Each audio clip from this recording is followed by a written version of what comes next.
Olá, seja muito bem-vindo a mais um programa Palavra Aberta. E dessa vez vamos falar sobre as ações da COP30, sediada em Belém do Pará. A deputada Gisele Simona, do União do Mato Grosso, participou do evento e para falar sobre as ações que foram tomadas, ela é a nossa convidada.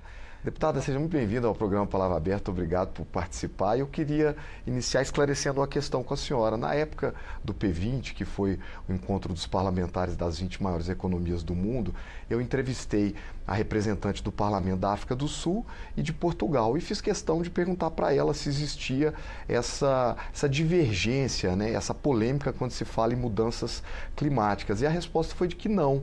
Lá, praticamente a integridade do parlamento concorda que o ser humano é capaz de alterar as condições climáticas do nosso planeta.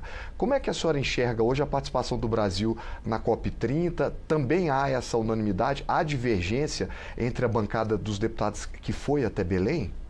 Olá, Marcelo, a todos aí que estão nos assistindo pelo programa, né?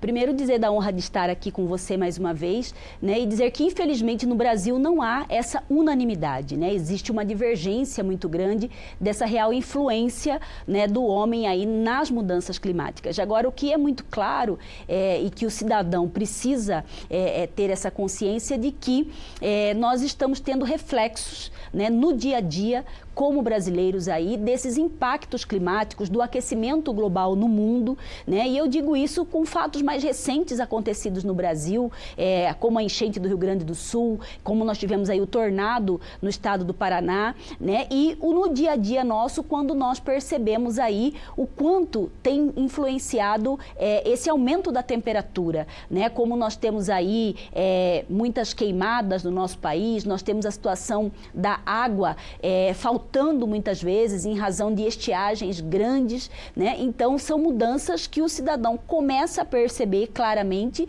né? E que faz com que o aquecimento global não fique aquela coisa só da teoria do meio ambiente, né? Mas que faz parte do seu dia a dia, e daí a minha convicção, sim, de que o papel do homem influencia nas ações climáticas do nosso Brasil e do nosso mundo. A senhora esteve na COP30 e acredito eu que para discutir, a senhora ficou poucos dias, acho que 2 dias no total, né? Como foram as discussões das quais a senhora participou? Então, eu participei de uma discussão, primeiro, anexa à programação da COP, que foi inclusive na Assembleia Legislativa do Estado do Pará, onde parlamentares de todo o mundo presente na COP estiveram presentes, para que nós pudéssemos aí, inclusive, elaborar um documento para reivindicar, junto à organização da COP, para que o parlamento do mundo, ele tenha acesso à programação, ele faça parte da programação oficial da COP, né? Porque vejam que é uma conferência para tratar das mudanças climáticas no mundo e o parlamento não tem assento nas negociações, nos acordos que são celebrados, o que nós entendemos que é muito ruim. Afinal de contas, quando um país subscreve um acordo internacional como esse, muitas vezes algumas medidas somente são possíveis de implementação quando passa pelo parlamento, como é o caso do Brasil, né, que a nossa Constituição Federal estabelece que é um Estado democrático de direito. Então, nesse sentido, participar das negociações, né, fazer com que, de alguma forma, o que se assine realmente é algo que seja possível de se aplicar no país, é muito importante para o parlamento. Então, essa foi uma das reuniões importantes que nós participamos durante um dia todo, junto à Assembleia Legislativa, numa programação anexa à COP, como eu disse, porque não há no oficial a participação do parlamento, mas lá no parlamento, inclusive junto com a bancada feminina, nós entregamos um documento à CEO aí da COP no Brasil, exatamente mostrando essa reivindicação. E acreditamos sim que talvez na próxima COP a gente já tenha o parlamento como cadeira cativa dentro da COP para as decisões. Eu queria que a senhora falasse também sobre os desdobramentos, né? A gente sabe que esse tipo de evento tem coisas terminativas, coisas que são decididas lá, mas tem sempre ali a questão da carta de intenções, objetivos que podem ser retrabalhados no futuro. Dessas reuniões das quais a senhora participou, surgiram intenções, por exemplo, de projeto de lei? Que ações os senhores pretendem adotar da agora para frente? Então, nós tivemos aí, nessa troca de experiências com o Parlamento, várias situações de legislações já aplicadas em alguns países, né, e que podem servir de modelo para que nós possamos aplicar aqui no Brasil, o que é muito significativo. Agora, veja o que é muito relevante aí, né, e é uma preocupação, de que, na verdade, grandes potências mundiais, na verdade, não participaram da COP, o que pode fazer com que a COP da ação, que é uma grande expectativa do Brasil, ela não se transforme em realidade, né? Quando você vê, por exemplo, Estados Unidos não participando dos acordos internacionais, isso é muito ruim, porque vejam que para você executar uma política pública, você precisa principalmente de dinheiro, de investimento nisso, né? E grandes potências que já poluíram muito e que hoje, na verdade, querem exigir de países como o Brasil que façam a sua parte, minimamente tinham que contribuir, como já foi acordado em momentos anteriores, o financiamento dessas ações, né, de preservação do meio ambiente, o que a gente não verifica.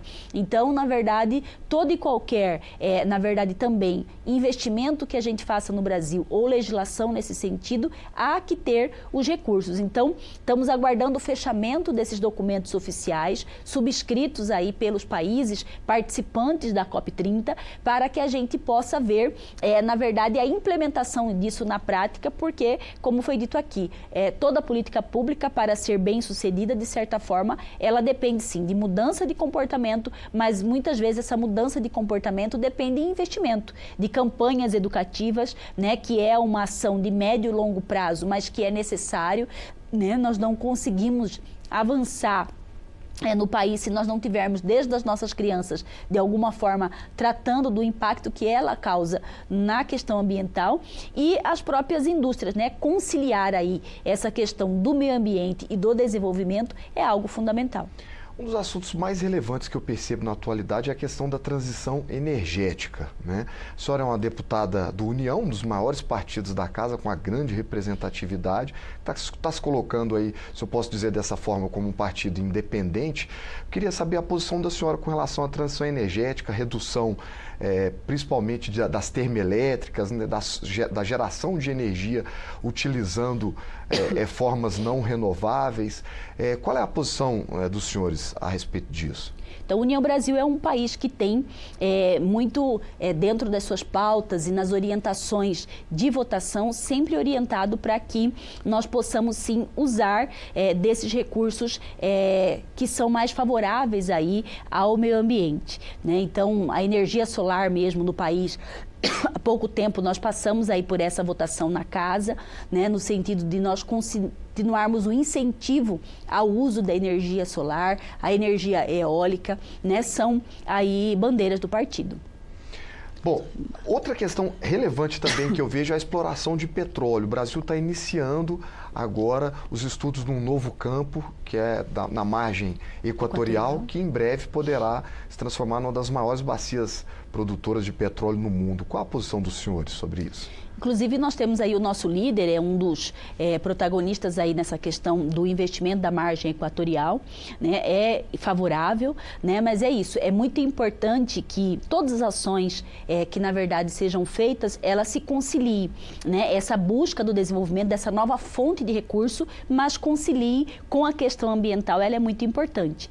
E é claro que o Brasil é algo que, aos críticos aí nesse envolvimento com as pautas ambientais, sempre colocam como posição, é que o Brasil também tem que tomar muito cuidado para não se retrair do ponto de vista econômico, né, sob o argumento do meio ambiente, porque muitos países não querem ver o Brasil crescer mais do que é. Acaba sendo uma grande ameaça econômica para outros países e tentam frear o nosso desenvolvimento com base no argumento de lesão ao meio ambiente, sendo que quando usaram de suas fontes renováveis de energia, por exemplo, eles não pouparam o meio ambiente. Então, nesse sentido, essa busca por esse equilíbrio, né, que é o grande desafio nosso. Deputada, nosso programa está chegando ao final. Quero agradecer a senhora imensamente pela participação e desejar sorte nesse trabalho aí na busca pela sustentabilidade. Muito obrigado pela participação. Eu que agradeço a oportunidade. Nosso programa chegou ao final. Para você que nos assistiu pela televisão, muito obrigado pela sua audiência. Já para você que nos acompanhou pelo YouTube, aproveite para se inscrever no canal da Câmara dos Deputados, que já conta com quase 1.400.000 inscritos. Muito obrigado também pela sua companhia e até a próxima.